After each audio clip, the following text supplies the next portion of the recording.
আসসালামু আলাইকুম। আমি দেখাবো কিভাবে ক্লাস টিচাররা নতুন অ্যাডমিশন নিবে। সো ফার্স্টে লগ ইন করবে অ্যাডমিন অথবা টিচার লগ ইন।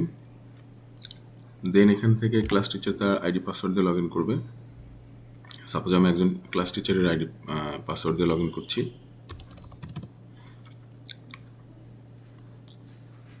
ওকে,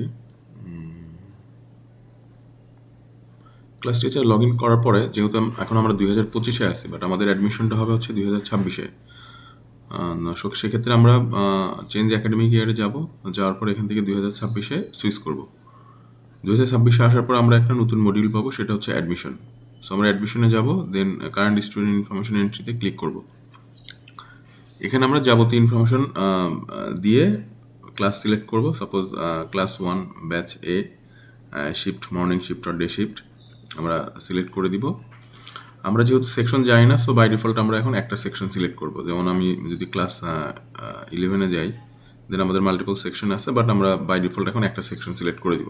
যে কোনো একটা সিলেক্ট করে দিলে হবে, বাট আমরা শুরুতে এই সেকশনটা সিলেক্ট করে দিব। দেন স্টুডেন্টের নাম দিব। সাবজেক্টগুলো চলে আসবে। তো আমরা চাইলে এখন সাবজেক্টগুলো সিলেকশন করে দিতে পারি, তাহলে পরবর্তীতে হয়তো এই সাবজেক্ট সিলেকশনে নিয়ে এত কষ্ট হবে না। বাট যদি তাড়াহুড়া থাকে, যেহেতু নতুন অ্যাডমিশন, সেক্ষেত্রে আমরা যা আছে আমরা সেটাই সিলেক্টেড হয়ে থাকবে। আর এখানে শুধুমাত্র হচ্ছে স্টার মার্ক যেগুলো দেয়া আছে সেগুলো হচ্ছে ম্যান্ডেটরি, বাকিগুলো হচ্ছে অপশনাল।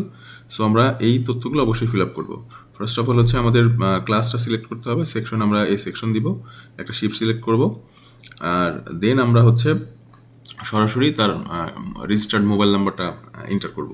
সাপোজ আমি যদি আমার নাম্বারটা প্রোভাইড করি, আর ইমেল অ্যাড্রেসটা অপশনাল। দেওয়ার পরে এখানে একটা অপশন রয়েছে যে send SMS to student default SMS number. That means এই নাম্বারে একটা স্টুডেন্ট আইডি সহ একটা কনফার্মেশন মেসেজ যাবে, দিয়ে আমরা সাবমিট করব। আচ্ছা, সাবমিট করার পর হচ্ছে আমাদের এখানে অটোমেটিক্যালি তার একটা আইডি পড়বে, সেই আইডিটা আমরা স্টুডেন্টকে প্রোভাইড করব, এবং সেই স্টুডেন্ট আইডি ইউজ করে সে কিন্তু তার অনলাইনে পেমেন্টটা করতে পারবে। ধন্যবাদ।